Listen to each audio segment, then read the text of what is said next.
ড্রু ম্যাকিন্টায়ারকে নিয়ে ডাব্লিউডাব্লিউই এমনই সিরিয়াস হলো যে আজকের স্ম্যাকডাউনে তাকে সাসপেন্ডই করে দিল। সো গাইজ, আজকের স্ম্যাকডাউনটি শেষ হয়ে গেছে। কি হলো আজকের স্ম্যাকডাউনে সমস্ত কিছুই থাকবে আজকের এই ভিডিওতে। আজকের স্ম্যাকডাউনের শুরুতে কোডি রোডস রিংয়ে আসে। আজকে যখন কোডি রোডসের এন্ট্রেন্স হচ্ছিল, কোডি রোডসকে অনেক বেশি স্পেশাল ফিল করাচ্ছিল ডাব্লিউডাব্লিউই। আজকে তার পায়রো এবং তার এন্ট্রেন্সও কিন্তু অন্যরকম ছিল। যেহেতু স্যাটারডে নাইট মেইন ইভেন্টে কোডি রোডস ড্রু ম্যাকিন্টায়ারকে হারিয়েছে, এই জন্যই কিন্তু ডাব্লিউডাব্লিউই এরকম ফিল দেওয়া ছিল অডিয়েন্সদের। কোডি রোডস রিংয়ে এসে ফার্স্টে সেখানে কথা বলে ড্রু ম্যাকিন্টায়ারকে নিয়ে। কোডি রোডস ড্রু ম্যাকিন্টায়ারের কিছু প্রশংসা করে, আর লাস্টে কোডি রোডস বলে, আমি এখন মুভ অন করতে চাচ্ছি ড্রু ম্যাকিন্টায়ারের থেকে, এবং আমি দেখতে চাই নেক্সটে কে আসে আমার অপোনেন্ট হয়ে। তখনই সেখানে চলে আসে অ্যালেক্সটার ব্ল্যাক। অ্যালেক্সটার ব্ল্যাকের সাথে ছিল জেলিনা ভেগা। সে কোনো কথা না বলে কোডি রোডসকে একটা চর মেরে দেয়। তারপর সেখানে আসে নিকোলডিস এসেই কিন্তু আজকের স্ম্যাকডাউনের মেইন ইভেন্টে অ্যালেক্সটার ব্ল্যাক ভার্সেস কোডি রোডসের মধ্যে একটা 1-on-1 ম্যাচ কিন্তু কনফার্ম করে দেয়। তারপর এলিজা ড্রাগনের ইউএস টাইটেল ওপেন চ্যালেঞ্জ শুরু হয়ে যায়। সেখানে আজকে এলিজা ড্রাগনের অপোনেন্ট হয়ে ফার্স্টে সেখানে চলে আসে টমাসো চাম্পা। কিন্তু এলিজা ড্রাগনও একটা মাইন্ড গেম খেলে। সে টমাসো চাম্পাকে চান্স না দিয়ে সে সেখানে চান্স দেয় জনি গার্গানোকে। গাইস, এই অ্যাঙ্গেলটা কিন্তু ডাব্লিউডাব্লিউই 2 সপ্তাহ ধরেই দেখাচ্ছে। এলিজা ড্রাগনোকে চ্যালেঞ্জ করতে বারবারই চলে আসে টমাসো চাম্পা, কিন্তু টমাসো চাম্পাকে এলিজা ড্রাগনও চান্স দিচ্ছে না। হতে পারে এই অ্যাঙ্গেলটা সামনে গিয়ে আরো অনেক বড় আকার নিতে পারে।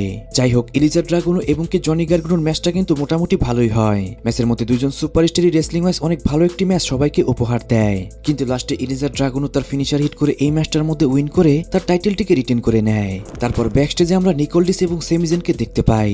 সেইখানে সেমিজেন নিকোলডিসকে বলে, আমি জানি আমি এখন মেডিকেলি ক্লিয়ার নই, বাট আমি এখনই এমএফটির সাথে ফাইট করতে চাই। রে ফিনিক্সের সাথে ওদের আজকে ম্যাচ রয়েছে, সেইখানে তো তারা রে ফিনিক্সকেও ডিস্ট্রয় করে দিবে। এটা শুনে নিকোলডিস বলে, তুমি এখনো মেডিকেলি ক্লিয়ার নও। তুমি যদি এখন রিং এর মধ্যে যাও এবং কি তোমার কিছু হয়ে যায়, তার জন্য আমাকে জবাবদিহি করতে হবে। তারপর সেমিজেন বলে, ঠিক আছে, আমি এখন কিছু করছি না, কিন্তু আমি সবকিছুই কিন্তু দূর থেকে দাঁড়িয়ে দাঁড়িয়ে দেখছি। তারপর সেখান থেকে সেমিজেন চলে গেলে সেখানে চলে আসে আরটুথ পাশে থাকা লটারি দেখায়। সে বলে, এখানে কি আমারও নাম রয়েছে? যা শুনে নিকোলডিস বলে, হ্যাঁ, এখানে তো সবারই নাম রয়েছে। আরটুথ বলে, আমার নাম তো হতেই হবে, কারণ আমার এটা খুবই বেশি প্রয়োজন। নিকোলডিস বলে, তোমার নাম অলরেডি লটারিতে, যদি তুমি লটারিতে উইন করো তাহলে তো তুমি ফাইট করতেই পারবে। কিন্তু আরটুথের মাথায় অন্য কিছুই ছিল। আরটুথ নিজের সাথে করে তার লটারি নিজেই নিয়ে এসেছিল। আরটুথ বলে, তুমি এখান থেকে আমার নামটি উঠাও এবং কি এই লটারিতে আমাকে উইন করিয়ে দাও। কিন্তু নিকোলডিস কোনো মতে এটা করতে চায় না। তারপরে সেখান থেকে আরটুথ চলে যায়। তারপর new women champion Jade Cargill রিংয়ে আসে। জেড কার্গিল রিংয়ে এসেই সে যে নতুন চ্যাম্পিয়ন হয়েছে সেটাকে সেলিব্রেট করে। আর জেড কার্গিল যখন সেখান থেকে চলে যাচ্ছিল, তখনই সেখানে মিউজিক হিট হয় শার্লেট ফ্লেয়ারের। আর গাইস, একটা মোমেন্টে আমরা শার্লেট ফ্লেয়ার এবং কি জেড কার্গিলের মধ্যে একটা ঝামেলা দেখতে পাই। এই দুজনের মধ্যে যদি ফিউচারে রাইভালরি হয়, তাহলে আমার মনে হয় সেটা অনেক বেশি বেটার হবে, কারণ দুইজন সুপারস্টারের রেসলিং কোয়ালিটি কিন্তু একদম টপ লেভেলের। যাই হোক, শার্লেট ফ্লেয়ার কিন্তু সেখানে এমনি আসেনি, কারণ শার্লেট ফ্লেয়ারের সাথে তারপরে কিন্তু নায়া জ্যাক্সের সাথে একটা 1-on-1 ম্যাচ ছিল। আমরা দেখতে পাই তারপরে ম্যাচ শুরু হয়ে যায় শার্লেট ফ্লেয়ার এবং নায়া জ্যাক্সের মধ্যে। ম্যাচটি কিন্তু মোটামুটি অনেক ভালো ছিল। ম্যাচের বেশি সময় ডমিনেট করে নায়া জ্যাক্স, আর শার্লেট ফ্লেয়ারে কিন্তু বেশ কিছু মুভ করেছিল যেগুলোতে অডিয়েন্সরা অনেক বেশি চেয়ার করেছিল শার্লেট ফ্লেয়ারকে। আর গাইস, পার্সোনালিও কিন্তু আমি ওমেন রেসলিং অতটা দেখি না, কিন্তু শার্লেট ফ্লেয়ারের রেসলিং কিন্তু আমার কাছে অনেক ভালো লাগে। বর্তমানে রোমান রেইন্সের রেসলিং এবং কি শার্লেট ফ্লেয়ারের রেসলিং ডাব্লিউডাব্লিউর মধ্যে সবথেকে বেস্ট বলে আমি মনে করি, কারণ তারা হাই ফ্লাইং মুভ না করলেও তারা যখন রেসলিং করে অনেকটা কিন্তু প্রিমিয়াম বলে মনে হয়। যাই হোক, ম্যাচের একটা মোমেন্টে লাস্ট লেজেন্ড বলে একজন এনএক্সটি সুপারস্টার অ্যালেক্সা ব্লেসকে অ্যাটাক করে, যা দেখতে যায় শার্লেট ফ্লেয়ার, এবং কি এই সুযোগে নায়া জ্যাক্স শার্লেট ফ্লেয়ারকে হারিয়ে দেয়।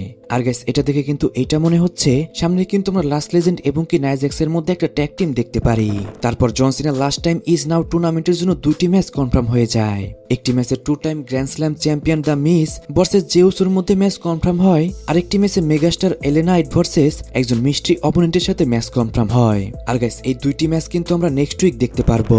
তারপর চেলসি গ্রিন ভার্সেস জুলিয়ার মধ্যে একটি ইউএস টাইটেল ম্যাচ শুরু হয়ে যায়। ম্যাচটি শুরু হওয়ার পরে মাত্র কিছুক্ষণই ফাইট চলে, কিন্তু তার মধ্যে Chelsea green roll up pin করে এই ম্যাচটার মধ্যে উইন করে যায় এবং সে হয়ে যায় নতুন women United states champion. Guys, আমি বুঝলাম না কি খেয়ে ডাব্লিউডাব্লিউ এই ম্যাচটা এইভাবে করালো। একটি টাইটেল ম্যাচকে কিভাবে ডাব্লিউডাব্লিউ পারে এভাবে ফিনিশ করতে। গাইস, এই জন্যই কিন্তু স্ম্যাকডাউন আমার কাছে পার্সোনালি এখন কিন্তু ভালো লাগছে না। বর্তমানে স্ম্যাকডাউনে একটিও ভালো স্টোরি লাইন কিন্তু নেই। তারপরও স্ম্যাকডাউন চলছে শুধু ম্যাচের কারণেই, আর সেই ম্যাচগুলো যদি এরকম হয় তাহলে কিন্তু সবার কাছে এই বিষয়টা ভালো লাগবে না। তারপর টালাটঙ্গা ভার্সেস রে ফিনিক্সের মধ্যে একটা 1-on-1 ম্যাচ শুরু হয়ে যায়। গাইস, ম্যাচটি নিয়ে কি আর বলবো, রে ফিনিক্সের থেকে একদমই ডাবল সাইজের পার্সন কিন্তু টালাটঙ্গা। এই জন্যই ম্যাচের মধ্যে টালাটঙ্গা রে ফিনিক্সকে এদিক থেকে ওদিক থ্রো করতে থাকে। বলতে গেলে প্রায় পুরো ম্যাচের মধ্যে ডমিনেট করে টালাটঙ্কা। রে ফিনিক্সও 2-1 ম্যাচের মধ্যে ফিরে, কিন্তু এতে কোনো কিছুই হয় না। উল্টো একটা মোমেন্টে টালাটঙ্কা রে ফিনিক্সকে একটা কোক স্ল্যাম হিট করে এবং কি সে এই ম্যাচটার মধ্যে পিনফল করে উইন করে যায়। তারপর দ্য মিজের একটা ইন্টারভিউ হয়, সেখানে interview last time is now tournament সম্পর্কে জানতে চায় মিজের কাছে এবং কি ইন্টারভিউয়ার জানতে চায় কার্মেলো হেইজের সম্পর্কে। কিন্তু সেখানে মিজ বলে, আমি কার্মেলো হেইজকে অ্যাটাক করেছিলাম কারণ সবাইকে আমি বোঝাতে চেয়েছিলাম যে আমি কে আর আমি কি কি করতে পারি। আমি কার্মেলো হেইজকে বানিয়েছি আর কার্মেলো হেইজ এই পর্যন্ত আসতেই পারতো না যদি আমি না থাকতাম। আমি এর আগেও জন সিনাকে রেসেলমিনার মেইন ইভেন্টে হারিয়েছি, তাই আমি জন সিনা লাস্ট টাইম ইজ নাও টুর্নামেন্টও আমি সেখানে উইন করে জন সিনাকে রিটায়ার করে দিব। নেক্সট উইক যে ওসুর সাথে আমার ম্যাচ রয়েছে সেই ম্যাচটা শুধু আমি জিতবই না, এই টুর্নামেন্টটাই আমি জিতে নিব। আর গাইস, এখানে ইন্টারভিউ দেওয়ার সময় দ্য মিজের কিন্তু ফেস রিয়াকশন কিন্তু দেখার মতো ছিল। এই জন্যই দ্য মিজকে কিন্তু এখন পর্যন্ত ডাব্লিউডব্লিউ ফায়ার করেনি, কারণ দ্য মিজের মতো সুপারস্টার এখন পর্যন্ত খুব কমই রয়েছে ডাব্লিউডব্লিউ তে।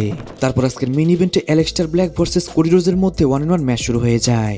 গাইস, যেমন রেসলিং ওয়াইজ এই ম্যাচটা অতটা ভালো ছিল না, তেমনই কিন্তু স্টোরি ওয়াইজও এই ম্যাচটা অতটা ভালো ছিল না। ম্যাচের একটি মোমেন্টে হঠাৎই রেফারিকে একটা ক্লেমোর হিট করে ড্রু ম্যাকেন্টায়ার, যা দেখে কোডি অ্যাটাক করে ড্রু ম্যাকেন্টায়ারকে। কিন্তু তখনই ড্রু ম্যাকেন্টায়ারের পক্ষ নিয়ে অ্যালেক্সটার ব্ল্যাক অ্যাটাক করে কোডি রোজকে, আর তখনই সেখানে কোডি রোজকে বাঁচাতে ড্যানিয়াম প্রিস্ট চলে আসে। ড্যানিয়াম প্রিস্ট এসে ফার্স্টে ড্রু ম্যাকেন্টায়ার এবং কি অ্যালেক্সটার ব্ল্যাককে ভালোই মারতে থাকে, কিন্তু আস্তে আস্তে দুজনের সাথে সে পেরে ওঠে না। কিন্তু হঠাৎই কোডি রোজ আবারও ফাইট ব্যাক করে আর ড্যানিয়াম প্রিস্টও আবারও ফাইট ব্যাক করে। কোডি রোজ ড্রু ম্যাকেন্টায়ারকে একটা কোডি কাটার হিট করে আর তখনই সেখানে নিকোল ডিস চলে আসে। নিকোল ডিস এসে কোনো কথা না বলে সেখানে ড্রু ম্যাকেন্টায়ারকে সাসপেন্ড করে দেয়। এখন অনেকেই বলতে পারে এখানে কেন ড্রু ম্যাকেন্টায়ারকে সাসপেন্ড করলো। গাইস, ডাব্লিউডব্লিউই তে কিন্তু একটা নিয়ম রয়েছে, কোনো সুপারস্টার ইচ্ছা করলে কোনো রেফারিকে ইচ্ছা করে অ্যাটাক করতে পারবে না। যেহেতু ড্রু ম্যাকেন্টায়ার একদমই ইচ্ছা করে রেফারিকে অ্যাটাক করেছে, এই জন্যই কিন্তু নিকোল ডিস ড্রু ম্যাকেন্টায়ারকে সাসপেন্ড করে দিল। কিন্তু গাইস, এখানে শক হওয়ার কিছু নেই, এটাও কিন্তু একটা স্টোরি লাইনেরই পার্ট। দেখবেন নেক্সট উইক বা তারপরে আমরা ড্রু ম্যাকেন্টায়ারকে আবারও দেখতে পারবো। গাইস, এরই মাধ্যমে কিন্তু আজকের স্ম্যাকডাউন শেষ হয়ে যায়। আজকের স্ম্যাকডাউনে কিছু ছিল না যা দিয়ে আমি ভিডিও আরো বড় করব। এই জন্যই দয়া করে কেউই কমেন্ট বক্সে লিখবেন না কেন আজকের ভিডিও এত ছোট হলো। এরকম যদি স্ম্যাকডাউন হয় তাহলে কিন্তু সেই ভিডিও বানাতেই ভালো লাগে না। যেমন আজকের স্ম্যাকডাউনটি আমার কাছে ভালো লাগেনি, আমি শিওর আপনার কাছেও আজকের স্ম্যাকডাউনটি ভালো লাগেনি। তারপরও গাইস, আপনার কাছে আজকের স্ম্যাকডাউনটি কেমন লেগেছে অবশ্যই কিন্তু কমেন্টে জানাবেন। সো গাইস, আজকের ভিডিও এই পর্যন্ত। রেসলিং সম্পর্কে সমস্ত নিউজ এবং আপডেট জানার জন্য চ্যানেলটিকে সাবস্ক্রাইব করবেন।